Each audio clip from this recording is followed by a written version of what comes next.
बिस्मिल्लाहिर्रहमानिर्रहीम। इतना कहते कहते इमाम हसन के जुबान से जुमला निकला, मैं चाहूं तो इराक को शाम कर दूं, मैं चाहूं तो इराक को शाम कर दूं, मैं चाहूं तो दिन को रात कर दूं, मैं चाहूं तो रात को दिन कर दूं। पीछे से बंदा मजमा चीरता हुआ आगे बढ़ा और आगे बढ़ के लगा, मा अकाला हक हाफिज जालिक, तू वो क्यों कह रहा है जो तू कर ही नहीं सकता। इमाम हसन ने तीखी हुई नजरों से पीछे मुड़ के देखा, फरमाया शर्म नहीं आती औरत हो के मर्दों में खड़े। इस दौर में इमाम हसन का एक हमला पड़ेगा। मौला हसन ने 5वीं शर्त रखी थी कि देख, तू अपनी जिंदगी तक खिलाफत करेगा, हुकूमत करेगा, लेकिन तू अपने मरने के बाद अपने बेटे को वली अहद नहीं बनाएगा। इसने अपनी जिंदगी में अपने बेटे के लिए हालात ठीक करने शुरू कर दिए। खुरासान में बैत लेनी शुरू कर दी, कूफे में बैत लेनी शुरू कर दी, बसरा में बैत लेनी शुरू कर दी। खबर इमाम हसन को मदीने पहुंची और ये मुआहिदा होने के 4.5 या 5 साल के बाद खबर पहुंची कि इसने तो बैत लेनी शुरू कर दी। इमाम हसन अलैहिस्सलाम मदीने से एक गुलाम के साथ अकेले शाम आए। मैं जंग पढ़ने लगा हूं। कोई लश्कर नहीं, कोई फौजी नहीं, कोई सिपाही नहीं, अकेले हजरत इमाम हसन एक गुलाम को साथ लेके मदीना से निकले। आगा जी शाम आ गए। शाम मुखबरों ने जाकर दरबार में खबर दी, हसन शाम पहुंच गए और वो शाम के सदर दरवाजे पे आ गए। जल्दी करो, मेरे दरबार को भरो लोगों से, हसन के पहुंचने से पहले मेरा दरबार भर दिया जाए। मैं ऐन ही तारीख पढ़ने लगा, बिल्कुल हरफ हरफ तारीख पढ़ने लगा। इसका जब तक हसन शाम के सदर दरवाजे से दरबार तक पहुंचे, दरबार खचाखच भर दो मेरे खुशामदीयों के साथ, सारा मजमा मेरा हो, ताकि हसन को पता चल जाए कि मेरी हुकूमत शाम में कायम हो चुकी है। इसने पूरा दरबार खचाखच भर दिया। इसके किराए के लोग खुशामदी सारे के सारे दरबार में इकट्ठे होकर गलियों में मनादी करवानी शुरू कर दी कि जितनी जल्दी हो सके शाम के सदर दरवाजे से इमाम हसन बढ़ के दरबार की तरफ आ रहे हैं, जल्दी पहुंचो। जामिया मस्जिद उम्मी में लोगों का रश हो गया, इतना दरबार भर चुका था। सारे के सारे खुशामदी और इमाम हसन चलते चलते दरबार की जानब आ रहे थे। इमाम हसन के आने से पहले इसने अपने किराए के खतीब को खड़ा किया। किराए के खतीब को खड़ा करके इसने कहा, चल तू खानदान बनु उमैया के फजाइल पढ़ने शुरू कर दे। किराए का खतीब उठा और उसने खानदान बनी उमैया के फजाइल पढ़ने शुरू कर दिए। इधर इमाम हसन का जब पहला कदम दरबार में आया तो ये इमाम हसन को ये तासुर देना चाहता था कि हमें तो नहीं पता था कि आप आ रहे हैं, आपके आने से पहले ही लोग खानदान उमैया के फजाइल सुन रहे थे और हमारा खतीब खानदान उमैया के फजाइल पढ़ा था। किराए का खतीब ऊंचाई पे खड़ा हुआ खानदान बनी उमैया के फजाइल पढ़ा था। इमाम हसन दरबार में आके खड़े हुए, लोगों ने तीखी नजरों से हसन की तरफ देखा और इमाम हसन की तरफ कोई तवज्जो न की। किसी ने इमाम हसन को कुर्सी न दी, किसी ने इमाम हसन के लिए रास्ता न छोड़ा। सारे खानदान बनी उमैया के फजाइल उठ उठ के दाद दे रहे थे, तहसीन की आवाजें आ रही थी, वाह वाह मरहबा की सदाएं आ रही थी। इमाम हसन ने जब वो किराए का खतीब बैठ गया, इमाम हसन चलते चलते उस मकान पे आए जहां पर मुआविया बिन अबू सुफियान बैठा हुआ था। इसने उठ के अपनी आवाज को ठीक किया और ठीक लगे गए, ए अबू तालब का बेटा, ए अबू तुराब का बेटा, ए अली का बेटा, आप कब आए मेरे दरबार में? मैंने तो आपको आते हुए नहीं देखा, आप कब पहुंचे हैं? इमाम हसन देखा मैं उसी वक्त पहुंच गया था जब तेरे किराए का खतीब तेरे खानदान के फजाइल पढ़ा था। ये मुस्कुरा के लगा, सुन लिए आपने मेरे खानदान के फजाइल। इमाम हसन ने ऊंचाई पे खड़े होकर पूरे शाम के जामिया मस्जिद उम्मी के खचाखच मजमे में कहा, ए मुआविया बिन अबू सुफियान, मैं हसन इब्ने अली अपनी मां ज़हरा से लेके हव्वा तक और अपने बाप अली से लेके आदम तक एक एक का नाम और किरदार पढ़ता हूं और ऊंची आवाज में पढ़ूंगा। अगर तुम में जुर्रत है मेरे कान में आके अपनी मां का किरदार सुन।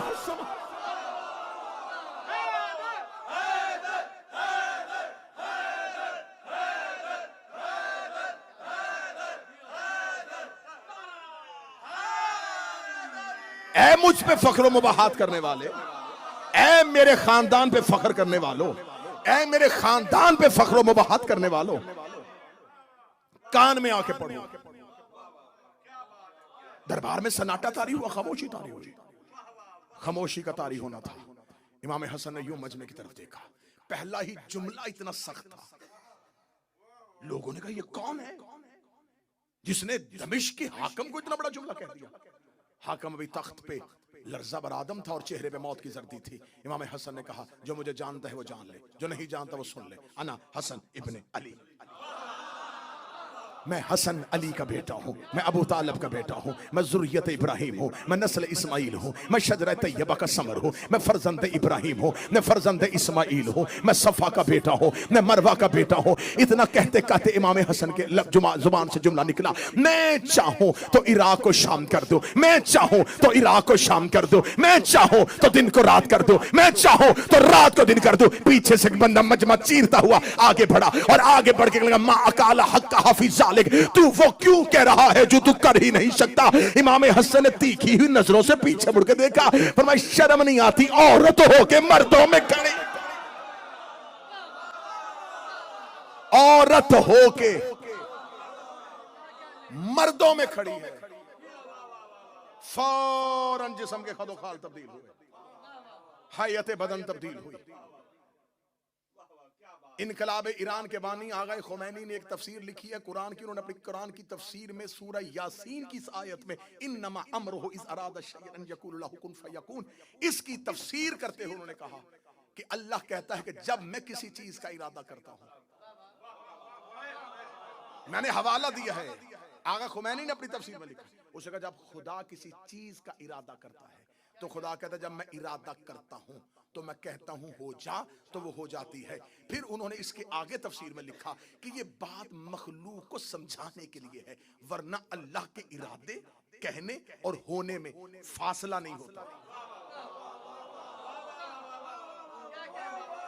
उन्होंने कहा अल्लाह के इरादे में, कहने में और होने में कोई फासला, कोई वकू नहीं होता। उसका इरादा ही उसका कहना है, उसका कहना ही उसका होना है, उसका इरादा ही उसका कहना है, उसका कहना ही उसका होना है।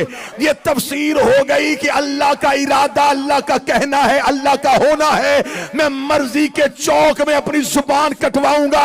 हसन ने शाम के दरबार में मुसल्ला बिछा के 2 रकत नमाज पढ़ के दुआ नहीं की कि मेरे अल्लाह इसे औरत कर दे, मेरे अल्लाह इसे औरत कर दे।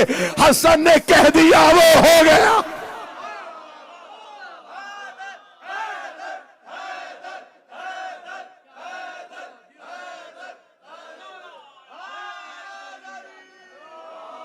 क्यों? इसलिए कि इमाम हसन इरादा इलाही है। हसन जमीन पर अल्लाह के इरादे का मजहर ताम है, ये तजल्ली परवरदिगार है। अल्लाह का कहना इनसे साबित है क्योंकि ये दलील परवरदिगार।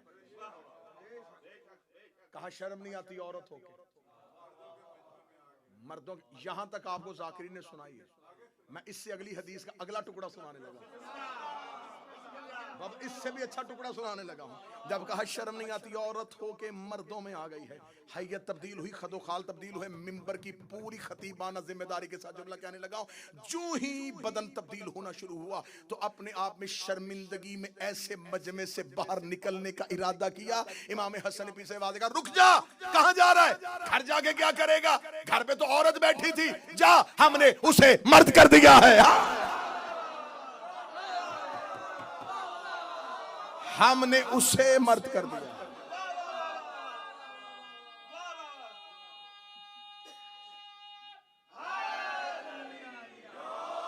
आज से वो हाकम, तू महकूमा। आज से वो हाकम, तू महकूमा। इतना इमाम हसन का कहना था।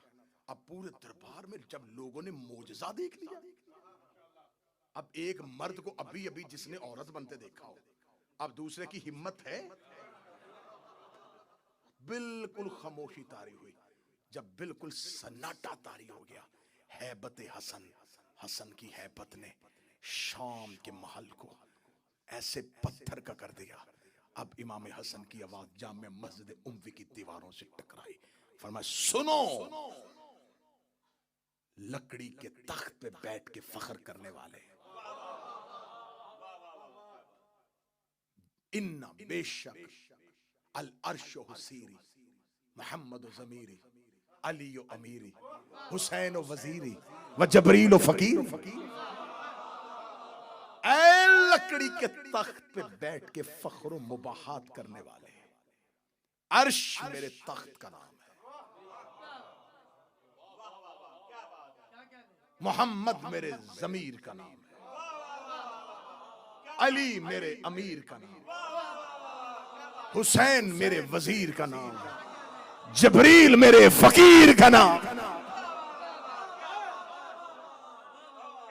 अल अर्श सीरी, मोहम्मद जमीरी, व अली अमीरी, व हुसैन वजीरी, व जबरील फकीरी। कहीं तारीख से खुतबा, अकेले अकेले शाम में, अकेले है शाम में। अरबी जुबान में आप नफरत के साथ, जैसे हम उर्दू जुबान में किसी के साथ बात करते उलझते उलझते, जब उस बंदे को इस काबिल ना समझे ना किसी बात, तो बंदा उर्दू जुबान में एक लफ्ज बोलता है, माहौल, चल हट, बोलते हैं चल हट। अरबी जुबान में इसके सिर, चल हट। और अगर सामने औरत हो तो उसको सिर नहीं, सीरी। सिर कहा जाता है मर्द के लिए, सीरी कहा जाता है औरत। चल हट, मर्द हो सिर, औरत हो सीरी।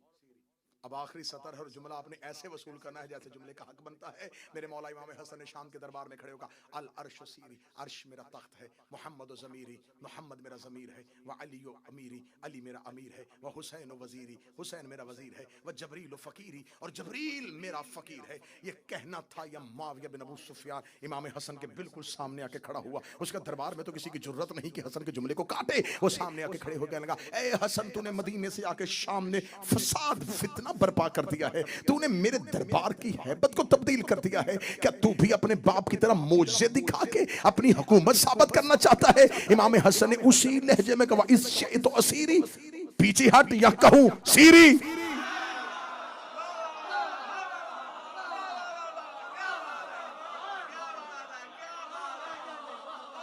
पीछे हटेगा या तुझे भी कहूं सीरी। और सीरी औरत के लिए कहा जाता है।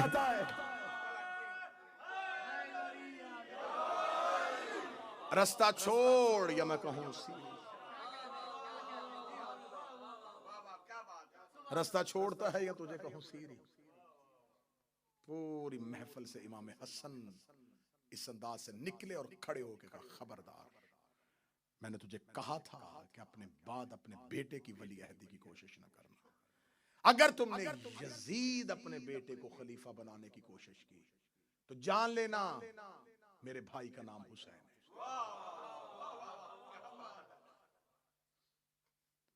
बहुत खूबसूरत जुमला मुर्तजा मुताहरी का है। उन्होंने कहा, आशूरा हुसैनी होने से पहले हसनी थी।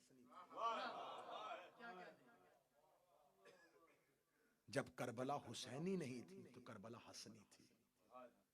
करबला में मेहनत है इमाम हसन की।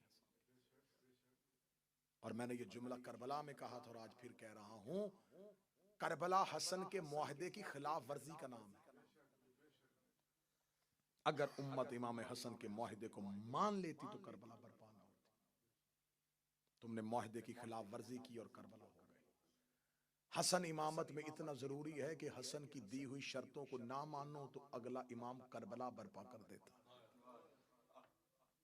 हमारे 12 में से 2 हसन है, दूसरा इमाम हसन है और 11वां इमाम हसन है। उस हसन के बाद भी इनकलाब है, इस हसन के बाद भी। लेकिन फर्क है, वहां इनकलाब था, यहां इंतकाम है। एक सख्त तरीन दौर था इमाम हसन के सामने, जहां मानने वाले बहुत कम तादाद में थे। जो कम थे उनकी जिंदगियों को महफूज रखना था करबला के लिए। रिश्वत का बाजार गर्म था। 20,000 का लश्कर लेके अली का यह बेटा चला था।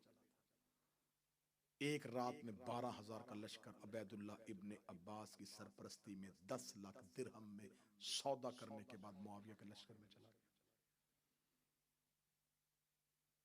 4,000 ने इमाम हसन का खुद खैमा घेर लिया, अकेले बच गए।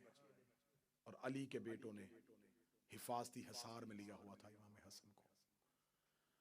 मदाइन में जाके मुख्तार के चाचा जो मदाइन का गवर्नर था उसके घर जाके पनाह ली। जब इमाम हसन मदाइन पहुंचे हैं तो इतने जख्मी हो चुके थे कि इमाम हसन की रान में खंजर था, मुसल्ला नीचे से खींच लिया गया था। साथ देने वाले इमाम हसन को क्या कह के बुला रहे थे? अस्सलाम अलैका या मुज़ल्लिल मोमिनीन, ऐ मोमिनों को जलील करने वाले तुम पर हमारा सलाम। इतना तन्हा कर दिया रसूल का बेटा। बहुत दफा जहर देने की कोशिश की लेकिन साबित ना हो सकी, कारगर ना हो सकी। फिर आखिरी जहर रूम से मंगवाई गई। ज़मुर्द की जहर थी, सख्त इतनी थी कि इसके बारे में कहा जाता है अगर इसका एक दिन का, इस जहर का एक तालाब में फेंक दिया जाए तो उस तालाब के सारी मछलियां और आबी जानवर मर जाएं। अगर दूध देने वाले जानवर के सींग को लगा दिया जाए तो वो खून देना शुरू कर दे। ये जहर रूम से मंगवाई गई, शाम से। अशस बिन कैस जो दुश्मन अली और दुश्मन अहले बैत खानदान था, जिसके बाप ने इमाम मौला अमीर अल मोमिनीन से जंग की और इसके दोनों बेटे करबला में। इसका एक बेटा जिसने हुसैन का मुस्लिम दारुल उमारा से गिराया था और दूसरा वो जिसने करबला में हुसैन के पहलू में नेजा मारा था। अशस की बेटी जोधा, इस तक जहर पहुंचाई गई। अगर तू ये काम कर ले तो लाखों दिरहम और यजीद के साथ तेरा अक्द और तुझे मुमलकत इस्लामिया की मलका बना दिया जाएगा। इस बदबख्त औरत ने, तारीख कहती है, अंगूरों में जहर, खजूरों में जहर, घर के पानी के घड़े में जहर और दूध में जहर, हर बर्तन में जहर डाल दी कि कोई भी तदबीर नाकाम ना हो। मौला इमाम हसन घर पहुंचे मस्जिद से, ये आई और इसने आकर सवाल किया, आपके लिए कुछ खाने के लिए लेके आऊं? इमाम हसन ने फरमाया नहीं। इसी का मैंने आपके लिए दूध में शरबत तैयार किया है। दूध इमाम हसन के सामने आया। इमाम हसन एक तरफ इसकी तरफ देखा और देख के इमाम की जुबान से पहला जुमला निकला, जोधा मेरा कासम अभी छोटा है।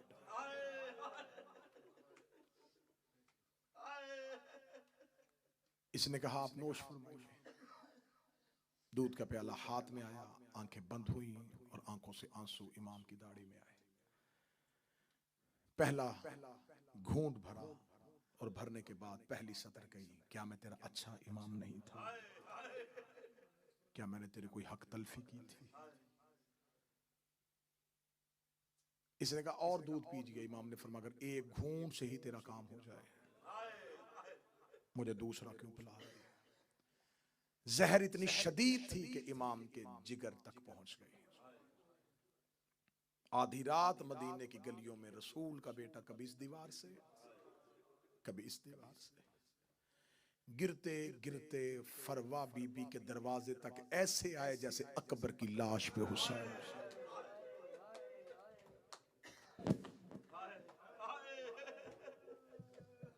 रोते रोते दरवाजे तक पहुंचे। दरवाजे पे आके मौला इमाम हसन रुक गए। बीबी फरवा हुजरे के अंदर थी।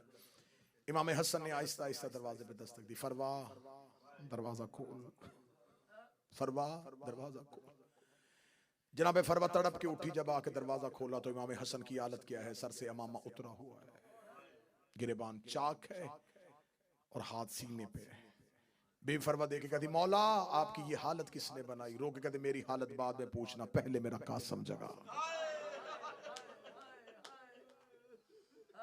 अलविदाई मजलिस है, कल मेरा सफर है, अयाम अज़ा से आपकी नौकरी पे हाजिर हुआ हूं। कोई गुताही, कोई गलती हुई हो मैं माजरत चाहूंगा। जिंदगी बाकी, मुलाकात बाकी। अलविदा कर रहे हैं हम नबी की बेटियों को। ऐ रसूल अल्लाह की बेटियों, हमसे अयाम अज़ा में कोई गलती हुई हो, तुम्हें हुसैन के घोड़े से गिरने का वास्ता, हमें माफ कर देना। बीबी हमसे रोने का हक अदा नहीं हो सका। हक तो ये था कि हम मर जाते तेरे हुसैन को रोते रोते। बीबी हमने बड़ी कोशिश की, हम जितने भी आंसू पेश कर सके, रसूल की बेटी हमारे आंसू कबूल करना, हमारा गिरिया कबूल करना।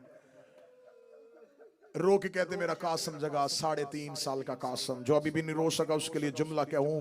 जब हसन को जहर मिली, कासम की उम्र इतनी थी जितनी करबला में हुसैन की सकीना की उम्र थी। 3.5 साल का कासम माँ ने हाथों पे उठा के बाप के सीने पे लिटाया। बाप के सीने पे जनाबे कासम का आना था। जनाबे कासम तड़प के उठे, रो कहते अम्मा तूने मुझे गर्म रेत पे क्यों सुला दिया। माँ रो के कहती मेरा लाल जा, गर्म रेत नहीं बाबे का सीना है। जब कहना बाबे का सीना है, कभी बाबे की दाएं दाढ़ी चूम रहा है, कभी बाएं से दाढ़ी चूम रहा है। रो के जनाबे कासम की आवाज है, बाबा आपका सीना इतना गर्म क्यों है। फरमाया कासम मेरा सीना न पूछ, जल्दी कर फुफ्फी के दरवाजे पे जा, जाके फुफ्फी को मेरी मौत की इतला दे के आ। और कासम अगर मेरी ज़ैनब सो रही हो उसे जगाना ना, नमाज शब के लिए उठेगी उसे मेरी हालत बता देना। मुझे बोल के बताओ जिसके घर में औलाद है 3.5 साल के बच्चे को भी मौत की इतला देनी आती है।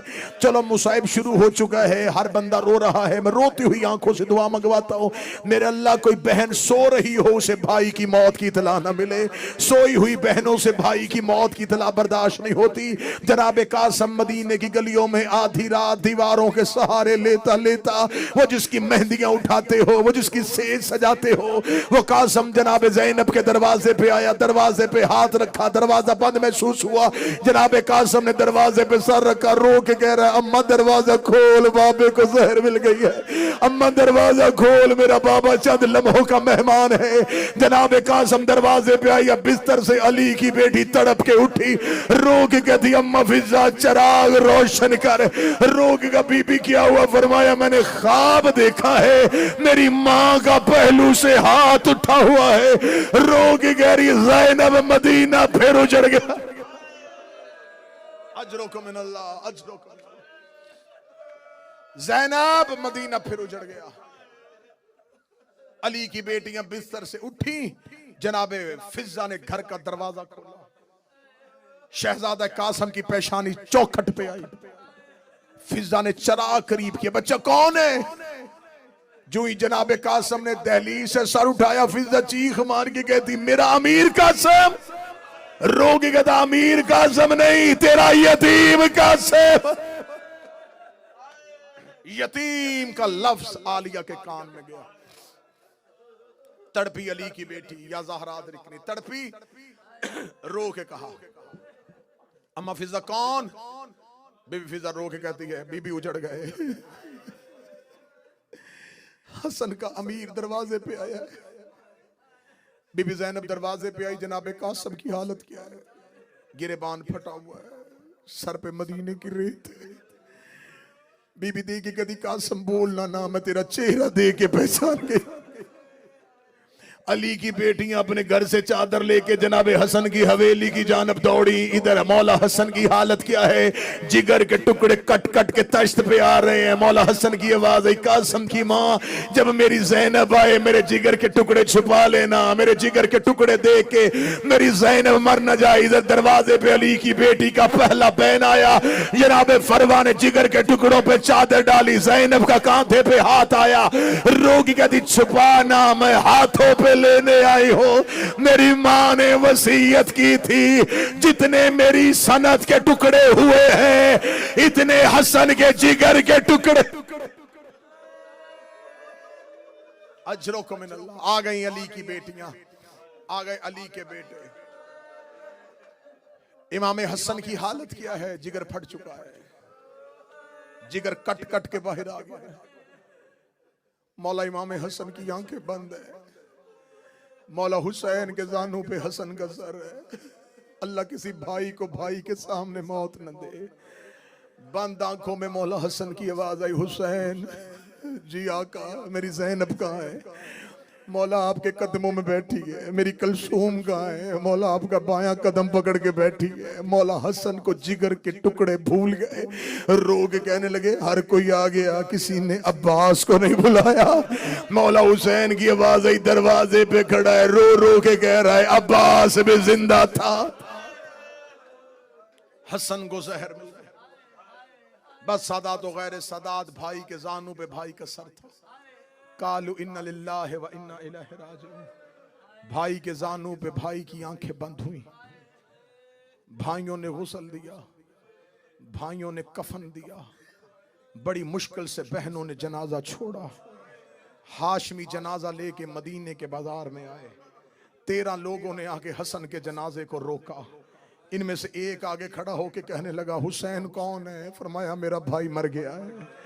कहने लगे कहाँ लेके जा रहा है? फरमाया रोज़ा रसूल पे। ये कह का मार के कहने लगा, रोज़ा रसूल तुम सैयदों की जगीर नहीं है, हुजरा मोहम्मद तुम ज़हरा के बेटों की जगीर नहीं है, हमें पहले इजाज़त लेनी है। जिसका हुजरा है उससे पूछेंगे दफन की इजाज़त मिलनी है कि नहीं मिलनी। मैं जिंदा रहूं या मारा जाऊं, मुझे ज़हरा की इज्जत की कसम है, बतूल के बेटों की गुर्बत ज़माने तक पहुंचाई नहीं गई। हसन का जनाजा मदीने के बाजार में खड़ा था। एक औरत ने रुमाल से इशारा किया। 300 तीर कमानों से आया, 300 तीरों का कमानों से आना था। एक जनाजे का पाया हुसैन के हाथ में था, एक अब्बास के कांधे पे था।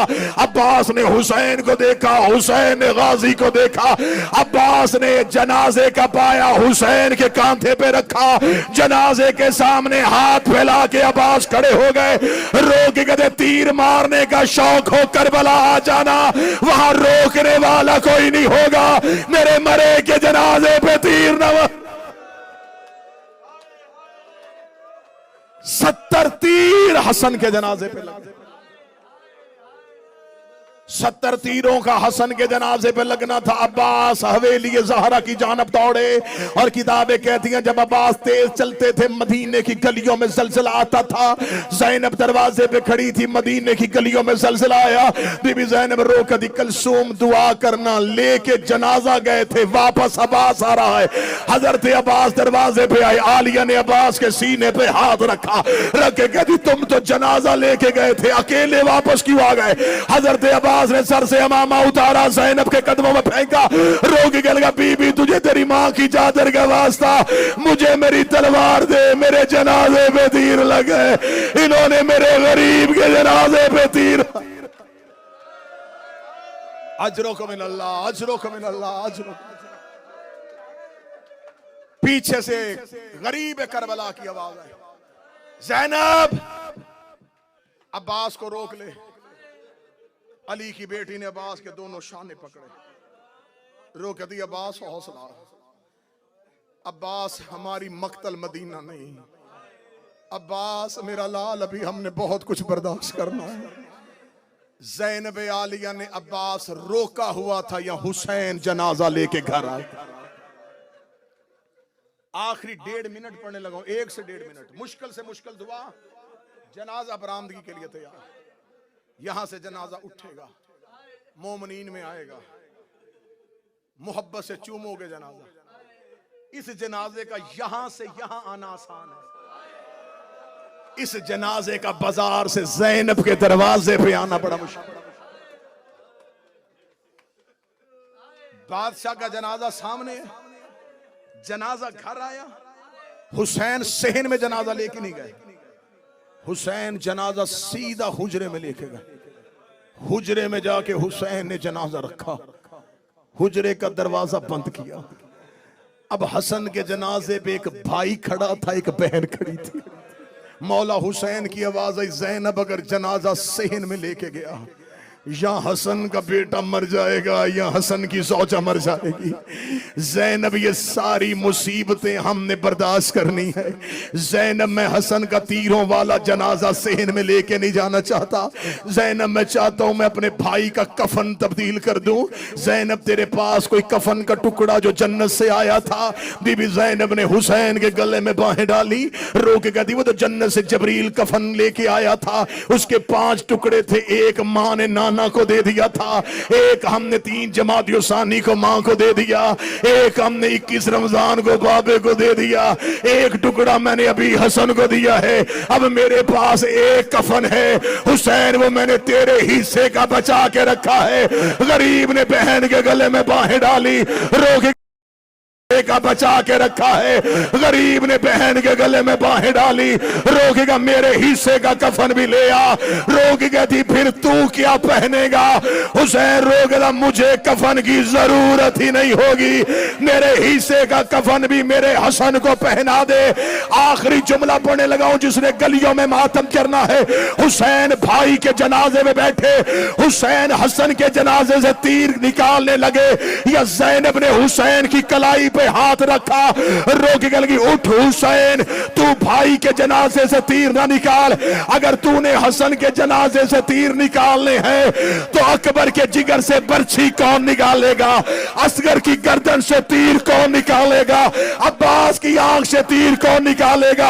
हुसैन रोक दे, ज़ैनब फिर तीर कौन निकाले?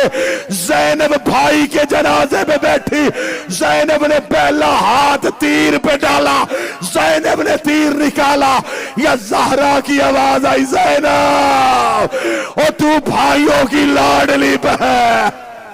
मातम हसन